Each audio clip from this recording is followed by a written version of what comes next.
This is Ted Price, CEO and founder of Insomniac Games. And recently, on behalf of the Academy of Interactive Arts and Sciences, I had the privilege to interview Hermen Hulst, who is the managing director of Guerrilla Games.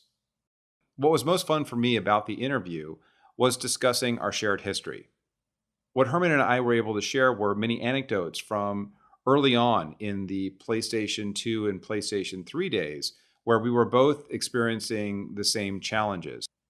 It was really interesting for me to hear how Hermen and Guerrilla have made the transition from a big first-person shooter franchise like Killzone to an absolutely massive open-world game such as Horizon Zero Dawn. It was refreshing and educational to hear about Hermen's perspective on creative culture on his team and transparency and how they foster creativity within their teams.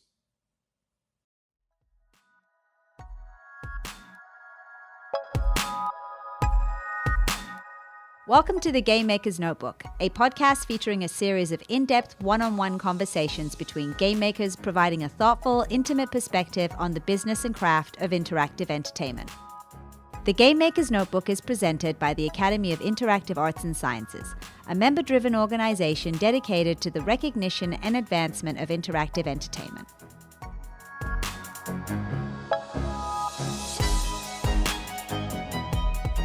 My name is Ted Price, and I am here with one of my great friends in the industry, Hermen Hulst, who is the managing director of Guerrilla Games.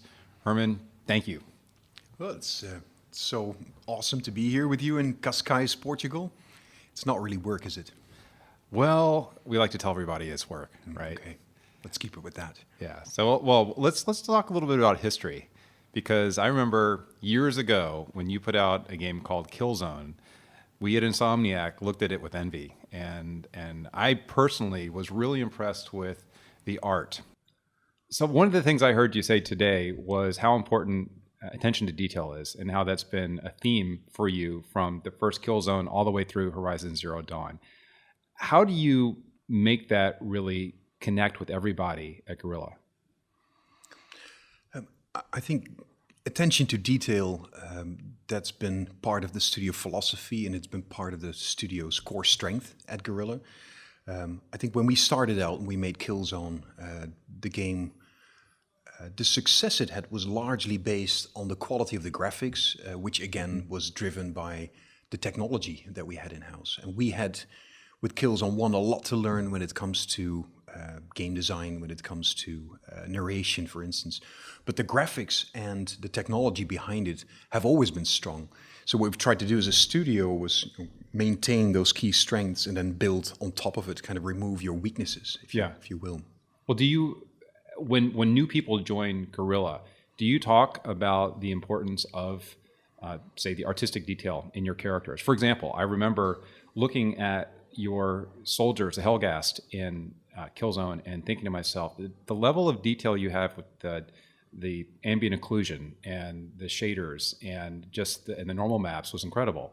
And it made the game appear like it was on a platform that was more advanced than what we were looking at the time. I think it's actually a layer deeper probably than just talking about it. It's embedded in how the organization is designed. For instance, a lot of teams have a concept team. We have a visual design department, right? There's a lot in the name, where we have staff that really are industrial designers that come up with these incredible, for instance, character designs and machine designs, bot designs, where their philosophy has always been try to make it look as if it actually could be created. And when you start with great concept work like that, I think the people that translate that into 3D and eventually animate it and make it interactive, they build on that. And it's also the people that you have. Our art director, studio art director, JB Van Beek, he is known for his relentless drive when it comes to attention to detail. And because we've been successful on the back of that, we've always tried to kind of embrace it. And it can be expensive, for instance, but if that's one of your strengths, you better not lose it. Well, it definitely shows in everything you've done. In fact, I I also remember those of us at Insomniac, when we were working on Resistance, dissecting your weapons nonstop. I mean, whether it was the look of the weapons or the reload animations, which were incredible. And it's funny that something like a reload animation can gain such importance. But as somebody who was making first-person shooters, for us, it created a personality for each of the weapons and sort of a feel for the game that we didn't see in any other first-person shooters. So I think it sounds to me like that attention to detail was far more than just the artistic attention to detail. It went into your animations. It went into the way you set your scenes, etc. That's very true. I mean, that Killzone became known for its very visceral feel, its visceral combat, super intense, and that's created by very detailed animations, such as reload animations, and that defines the personality of a game. Yeah. But you guys were looking at how we develop games, and that vice versa, that was just as interesting for us, because when we were working, I believe that was Killzone 2, I think that was pretty much at the same time as Insomniac worked on Resistance Fall of Man. Right. And at the time, so we knew we had really great graphics and good technology, but for instance, your production management discipline, just the sheer discipline that you guys had of adhering to schedules and getting a game out in such a relatively short time, that again was a huge inspiration for Guerrilla Games. We looked at that and said, how is this possible? Like, it takes us 5 years, and these guys you took 2.5, 3 years to make Resistance Fall of Man? Well, it's funny that you mentioned that, because we didn't have a choice. We were a launch title for the platform. Right. And so we were going to release that game on a certain date, whether we liked it or not. So being up against that wall was in some ways an inspiration, and in some ways a really harsh motivator for us. So the fact that you guys were able to do that, post Killzone 2, we actually set out as a studio goal to learn to be very disciplined, to really professionalize when it comes to production management and deliver these games. So we set out a 2-year and 0-month dev cycle for Killzone 3, because that's something that we needed to learn, and that's largely inspired by your development cycle on Resistance Fall of Man, because we were just making exclusive shooters for the same platform at the same time. So of course you're going to look at each other and inspire each other. That's one of the great things, I think, about having these kind of conversations, comparing notes. I love it. Well, that is true, and I appreciate you saying that. I also remember you coming over to visit us and sharing your approach to, I think it was your mocap. We were at that time starting to evaluate some mocap suits, and you guys had been pioneering mocap in your games with these mocap suits, and we got some great advice from your guys on that. And I think you gave us a lot of advice on destruction as well. We were trying to implement destruction in Resistance, and you guys had killed it on Killzone with destruction. And you'd done it in some really clever and cheap ways, but it looked really, as you said before, visceral and believable. And it was super cool to have you guys say, hey, here's how we do it. And I was surprised, just like your speech today here at DICE Europe, you opened the kimono. You were able to say freely, hey, just check out how we do it. We're really happy to share our approach. Now, do you do that with lots of other developers? Is that something you guys are? I think as a studio, Team Guerrilla has always been fairly open about our development practices and about what motivates us. And you're right, on Killzone 2, one of the project goals was that demolition of the environment. I recall putting out as a goal in front of the team that every bullet needed to have an impact, and we took that quite literally. And I like it when you come to these kind of conferences where DICE here, where you share as much as you can in terms of the strategy that you have, to how you motivate your team, to maybe showing some work in progress. My thinking is that if I do it, then other people will do it as well, and it's just beneficial for the industry in its entirety. I agree with that. And I thought today in particular, when you were talking about your approach to collaboration and consensus on design was really interesting and different, especially for a studio of your size. You have a large studio, a lot of people contributing to design. How do you manage the creative collisions that inevitably occur when you are trying to create consensus around a particular design? There's always a time for going wide and harvesting ideas from everybody, and then at some point making choices. And I think it's you constantly have to be aware and sensible when you're going to reach out and include everybody, versus going top down and say, well, now we're actually going to have to make some tough choices. But I think particularly in the early stages of a project, there really isn't any good reason to not involve everybody. It's kind of bad practice to not do it, because you might miss out on some really great stuff, really great insights, great ideas that your staff might have. And everybody's creative. Programmers can be super creative. They come up with great gameplay ideas as well.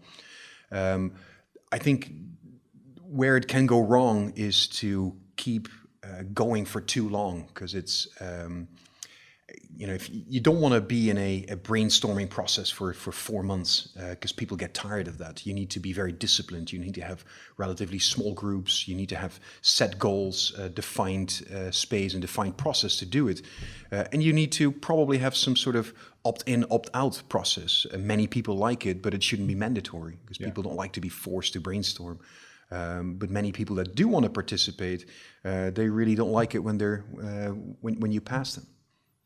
Is there a point, though, in every project where you start cutting down on the amount of brainstorming? Is there a specific point that you reach and you say, okay, guys, brainstorming is over. Now let's just focus on getting the game finished? Or do you continue that brainstorming process for features throughout the entire game? I generally don't believe in best practices, because all projects are so different. Okay. Right? So when you embark on a Horizon Zero Dawn, it's a brand new IP, it's a first open world game, it's got a very different tone, a very different look and feel than anything Guerrilla Games had done before. Your exploration goes super wide. You need to invent so many different things.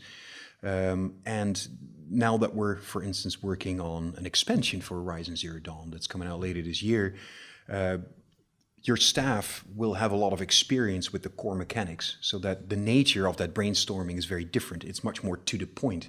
It's more informed and more educated. So it can be more goal oriented, and it can be probably shorter. Also, we obviously have less time for that. So I think in all situations, you need to have a good look at what it is that you're trying to get out of it. Okay. Well, so let's say you're brainstorming for the next expansion. You know what the game is. You're familiar with the mechanics. When you get ideas that you feel don't measure up, that aren't pushing things far enough, how do you deal with that? How do you encourage people to go further than what you were doing before? So generally, you just have to be honest with people. If something is not a good idea, then people understand it. You just got to explain it to them. Yeah. Sometimes if there has been a session for a week and there's been a multidisciplinary group that's had a task of coming up with new ideas in a particular field, sometimes that just wasn't mature enough, and you need to do a 2.0 of that effort. So sometimes it's just more love, more time. Sometimes it's just a dead end and it's not going to happen because maybe you had already looked at it the previous game. There were really good reasons not to. My experience is honesty that will last with the team. Yeah, I totally agree with that. I feel like at Insomniac as well, that's what people appreciate. The moment you try to hide something from the team is the moment that you lose people's trust. Yeah, if you tell them that was great and then you leave it there and you're not going to do anything with it, that's really bad practice. Exactly. We're all professionals, right? And I think we have to treat each other like that. Well, I want to go back to both the start of Horizon Zero Dawn and the start of your new expansion. And I will tell you, one of the challenges that we have at Insomniac is pre-production in general. Coming up with an IP idea is hard enough, and then figuring out how to get to production is another journey altogether. If you had to go back and go through the pre-production process on Horizon Zero Dawn again, what would you do differently to make it even better?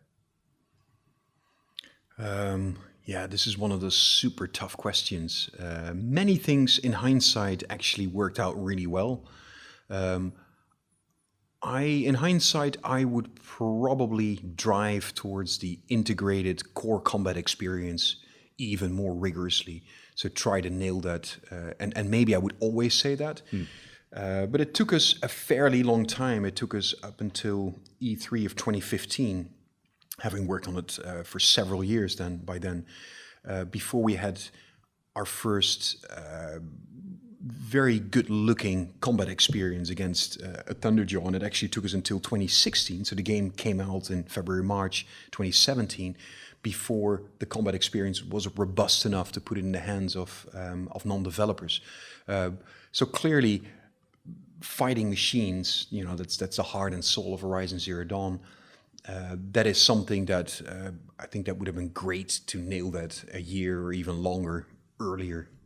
That's a really good, I think, solution. We feel the same way too. I mean, those core mechanics and getting that feel of what it's like to do that thing that you're going to be doing again and again, getting that feel right is so important and drives everything. But one thing that you did, that you showed today, I was really impressed by, was your Rip-O-Matic. And I hope lots of people get to see that, because for me, what that did that most of our games miss at the very beginning was it set the tone. You understood, looking at this piece that had been constructed from a lot of found art and some art that you had created with the team, set the table for what the IP is. And I know that it's often very difficult to have a big team understand what the vision is early on. And I imagine, and correct me if I'm wrong here, that helped streamline your pre-production a bit. I don't know about streamline, but it's, I think the goal for Horizon Zero Dawn was clear from the start. If you look at that Rip-O-Matic, the way the game ended up feeling, the general sense of machines against this juxtaposition of technology versus nature, of primitive versus high tech, all of these elements were there in a way that made it clear to people what it is that you're making. And probably the single large frustration on the development team is not knowing what the creative direction is. Yes. If you do a survey on the development team, when people are unhappy, what is it? Then the game director probably needs to clarify what exactly it is that they're making. With this particular game, with Horizon Zero Dawn, we had that Rip-O-Matic, and we had some early vision that wasn't very detailed. So some of the stuff that I showed today, a lot of the individual features fell off or were replaced.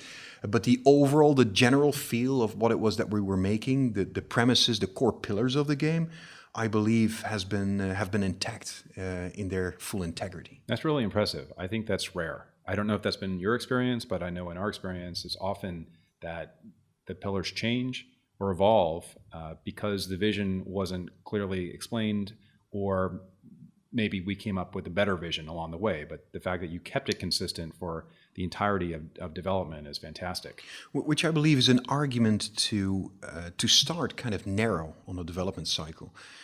You really want to get this right before you roll on a huge production team. So we spent about 3 years with only 20, 25 people, which, to some indie studio that might be expensive, but we, and so are you, we're in the business of having, 200 plus people on a big title sometimes. Having 10% of that buys you the time to experiment and to get that initial vision clear and well communicated. Yeah. And I think that's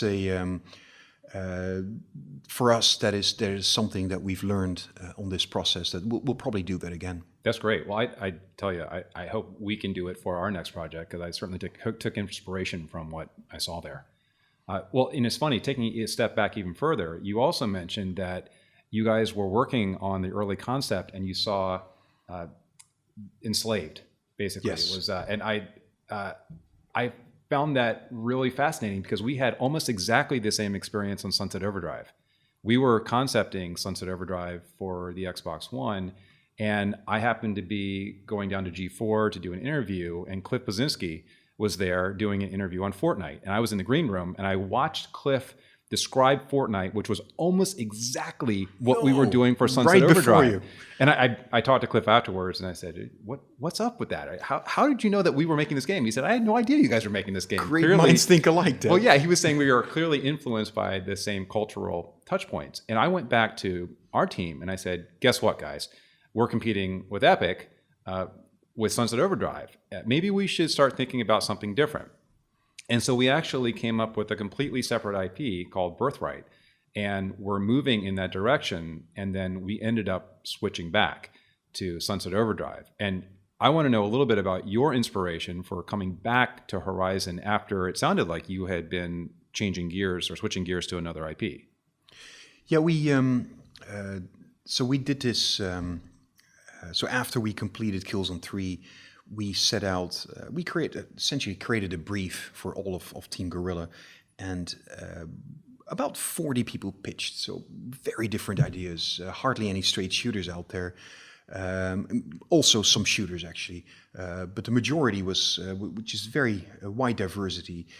And one of the pitches was by our studio art director JB, was Horizon, and so we felt great. And then that story you just told of Enslaved, Odyssey to the West, came out, and we actually parked that, and we didn't know how big that was going to be. We just saw that, machines, beautiful nature, a female lead, robots, all of that was in there. So to us, that felt like it would really kind of take the wind out of our sails creatively. Mm-hmm. And we actually parked it for a while, and we took a step back and we went broader. So what we did is we took note of some of the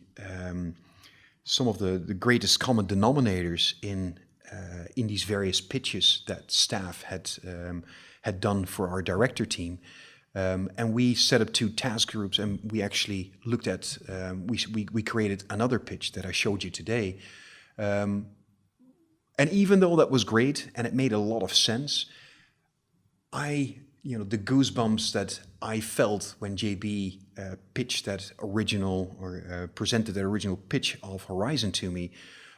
I couldn't forget about it. It is sometimes you have a gut instinct that tells you, however different it is and however tough that challenge is going to be, you have to do it. And Horizon, I think it turned out to be one of those things where we felt we had to do it.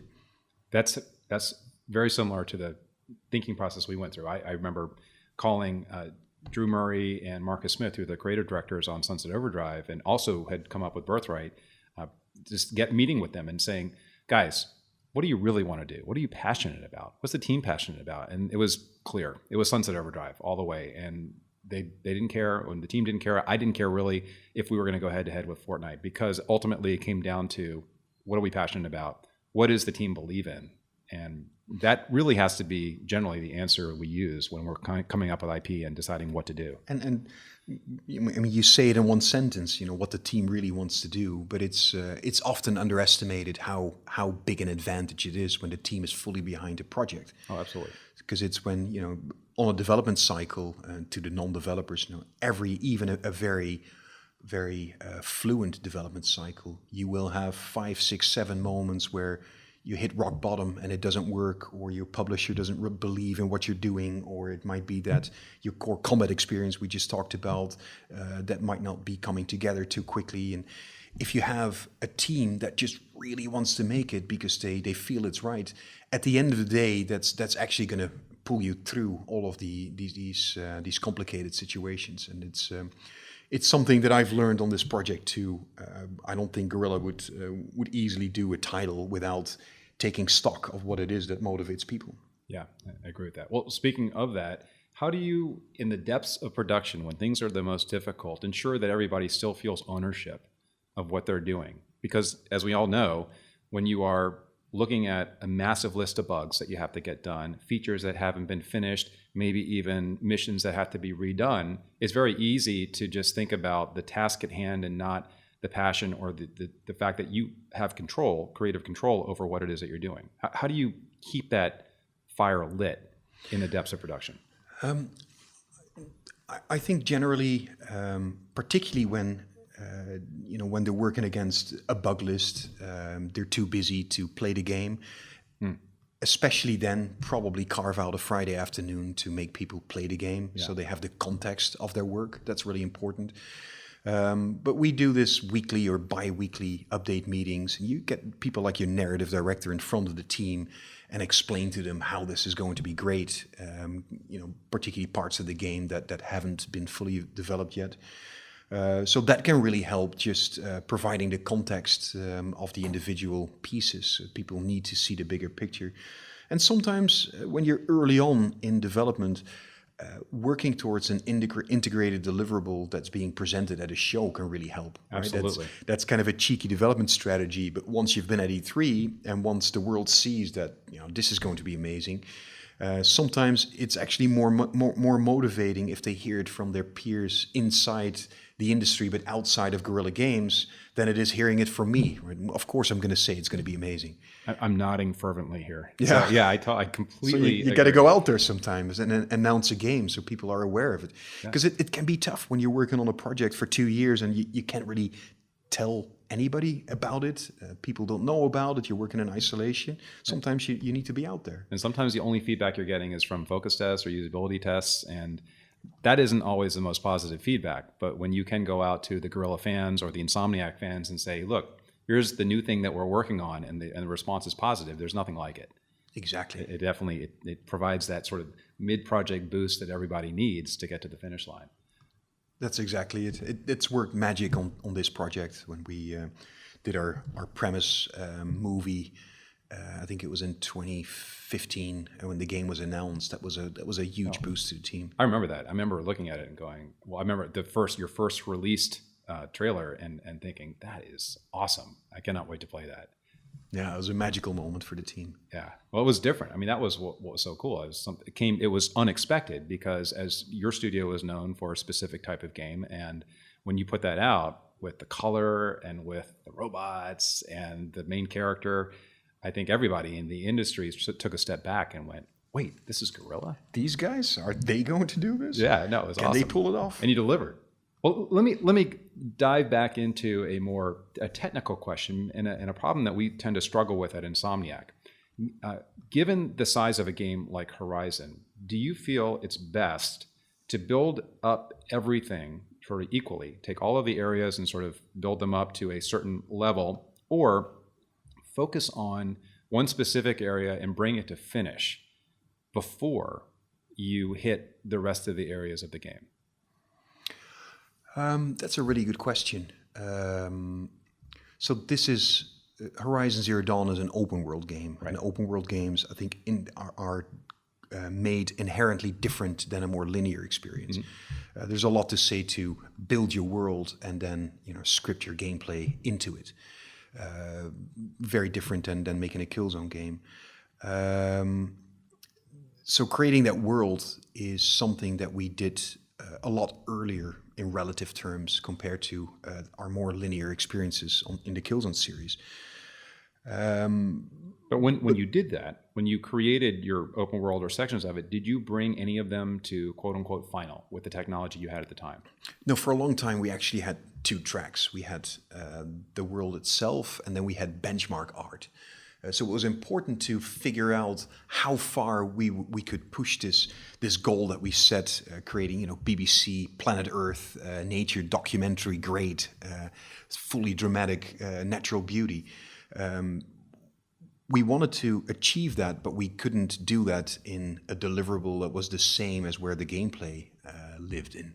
So we set out a separate track and proved that out. So that was a very narrow, separate track. We had machine combat test grounds, for instance, where these machines that we're creating are, some of them are super complex. They might have up to 12 different interactive combat components in them. So you're not really going to try that out and test it out in a scripted sequence or in a particular quest. So we actually worked for a very long time on this project with separate tracks on art, on core combat. We were prototyping, and actually that started much later because we didn't have the team, right? We'd never had quest designers or the narrative designers. That started later, but that was also a separate track in a way. And fairly late did everything come together. Now, I'm not suggesting that is good practice. That is by necessity because, again, we didn't have some of these disciplines in place.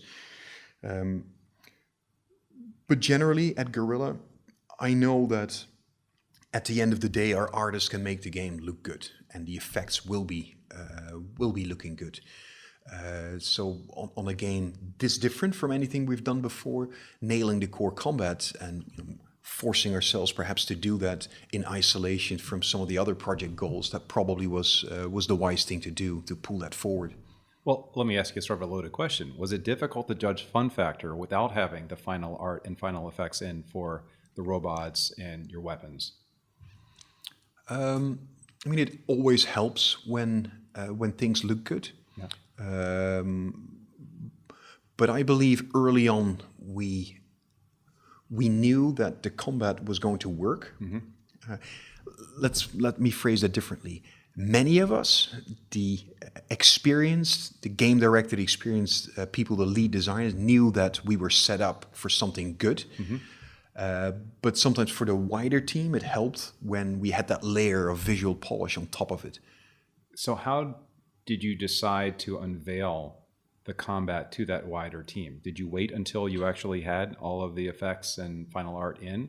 Frankly, we probably had a year where we really needed a team to bear with us. You know, we needed, and at this point, it helps when you have some veterans in the industry that have a lot of a good reputation. And we have Matthijs de Jong has been our game director for a long time. He did pretty much all Killzones. At the end of the day, when I'm working with him, many people on the team will trust that he's going to nail the combat. You know, he's going to. We're talking about attention to detail.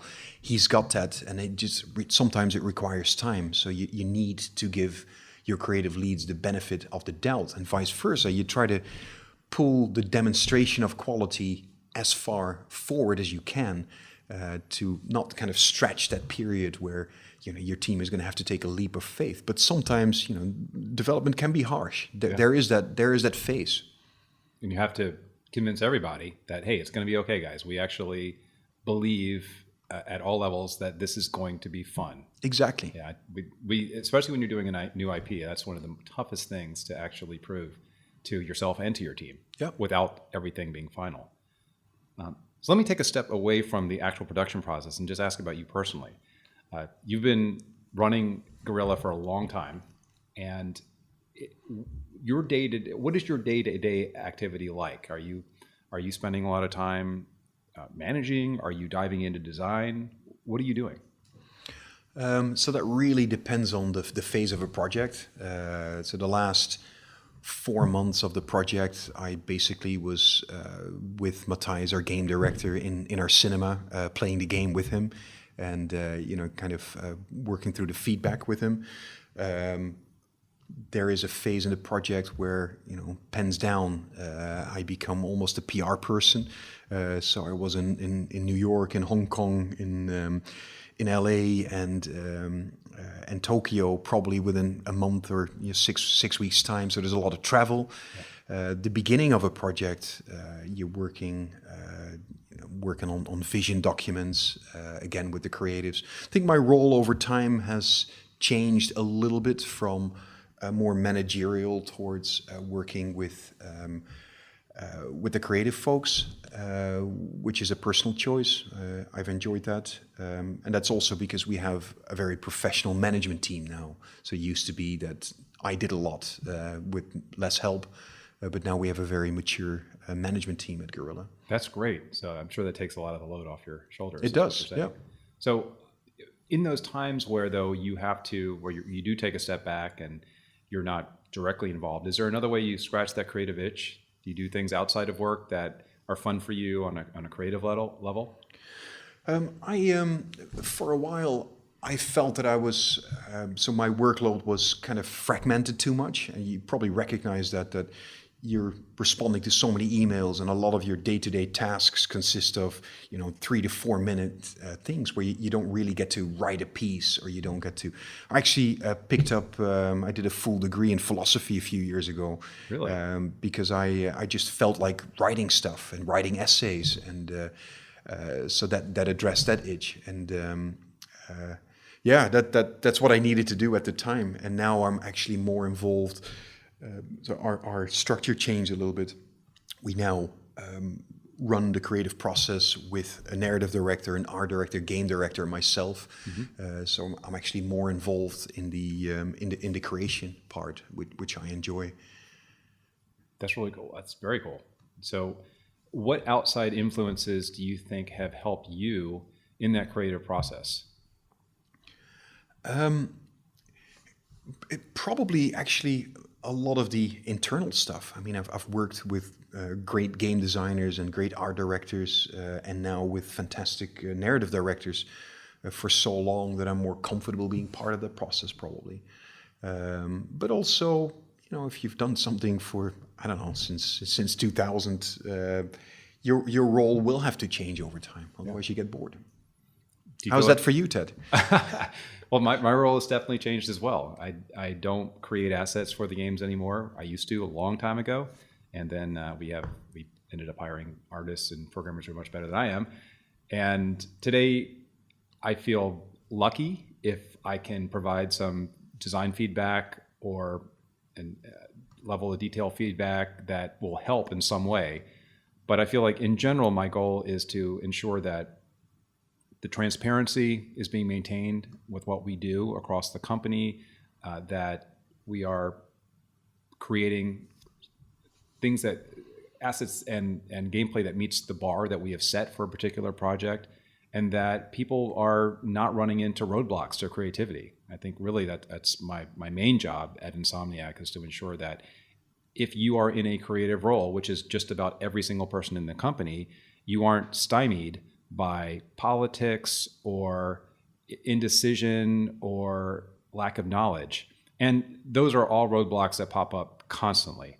And it's my job and our management team's job to knock them down so we can actually be effective at what we do. But it is a constant battle, and we're always learning how to do it better. And that's the fun part about being in the industry. And I'll throw it back to you. Do you feel like you are still learning about better ways to engage in this process? I mean, completely. This last project that pushed me so far out of my comfort zone without learning a lot, I don't think, and that's not just for me, that's for the entire senior team at Guerrilla Games. I don't think we could have ever pulled it off. So yeah, we're constantly reaching out, going to conferences. It's super important, particularly when you're no longer 23. I'm 47 now. We're learning a lot from people in their early 20s that we hire. Right. Actually, the hiring is I hire everybody. I interview everybody that gets hired at Guerrilla. Meeting new people that grew up probably in a different digital age than I did is super important. You got to keep an open mind. I totally agree. I mean, I think the perspective of the folks who are joining us at Insomniac today are very different than my perspective when I started it 4 years ago. And it is really eye-opening to hear somebody say, well, these aren't my influences. This is how I think, and these are the things that I grew up with, and it's a totally different world. And for me, that's the beauty of being in this industry. We have a great mix now of people who are younger, older, diverse cultures, obviously both genders, and I see more and more that these influences are combining in interesting and different ways, as long as we're willing to listen to each other. And sometimes that's a challenge, because those of us like you and me who have been in the industry for a long time have we grew up with certain influences, and we have a very distinct way of designing games, but being open to these new ideas is crucial. And I feel like what you were talking about today with your collaborative design process is something that I think should inspire a lot of developers when it comes to how we create our games and how we build our features. I know it's something that we try hard to do at Insomniac. We don't always succeed, but if we aren't collaborative and we aren't listening to everybody, I think we become irrelevant. And the games that we make won't have an audience. And as I look ahead, let me ask you, as you look ahead to where call it the AAA industry is going, what kind of changes do you see approaching? You mean organizational wise, no, team wise, and I mean IP wise. We're in, and I'm getting kind of specific.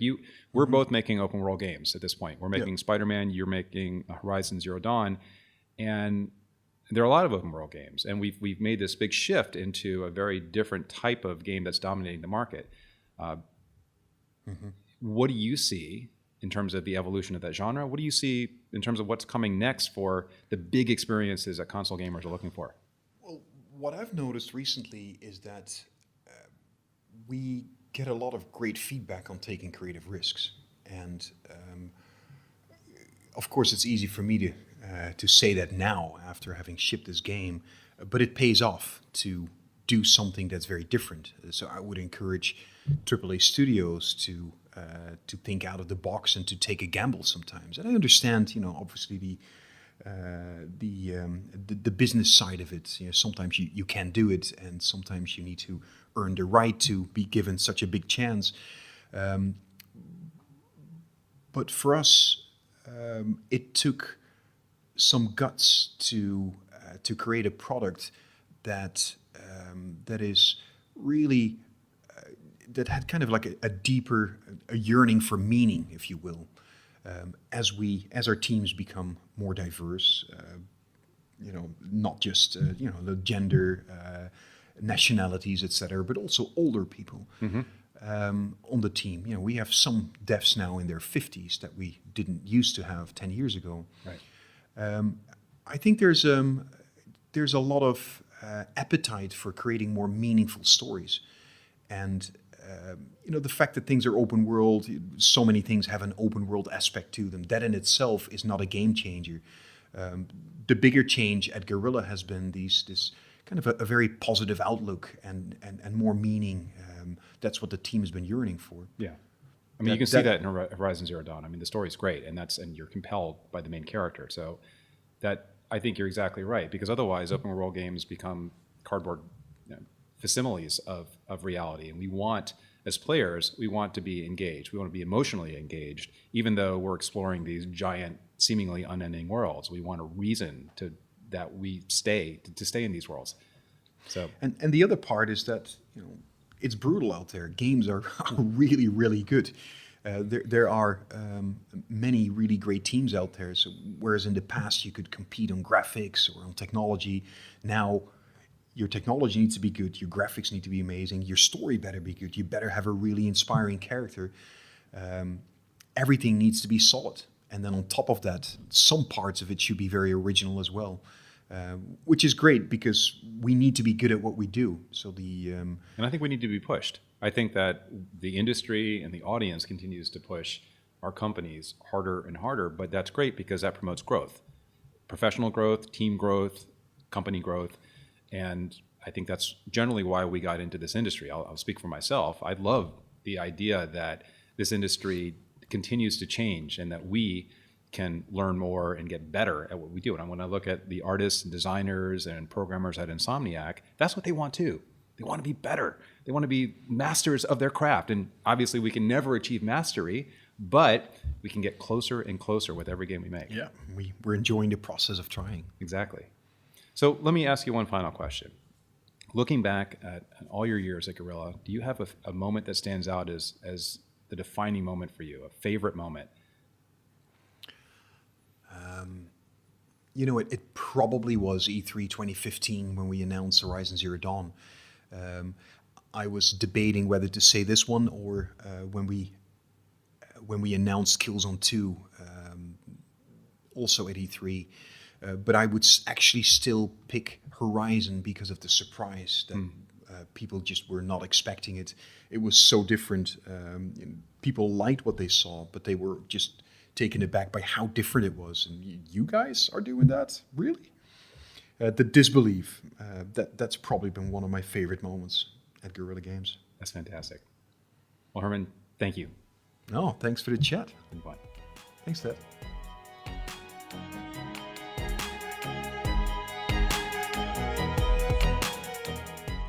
Thank you for joining us for the Game Maker's Notebook. For more information on the Academy of Interactive Arts and Sciences, our podcasts, and our other initiatives, please visit www.interactive.org.